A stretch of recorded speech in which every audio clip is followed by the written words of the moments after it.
शेतकरी बांधवांनो, आपल्या इथं जे काही आळ्या दिसतात किंवा असे काही कोष दिसतात गावढाली ह्याच्यावर, झाडांवर, बोरीचे आहे ह्याच्यावर, तर ते कशाचे असतात? तर ही जी मागे जी दिसत आहे, तर हे फुलपाखरू जे आहे तर ते टसार सिल्क मोथचं आहे. तर ती जी काही आळी असते, थोडीशी पिवळसर पोपटी रंगाची आळी, तर त्या आळीचं हे प्रौढ आहे.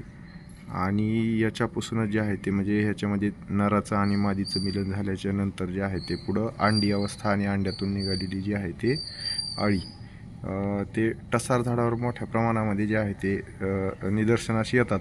आणि जसं आपण रेशीमचं हे म्हणतो, तर तशा प्रकारचे ह्याचे पण ककून असतात. आणि ह्याची पण जे आहे ते शेती जी आहे ती केल्या जाते.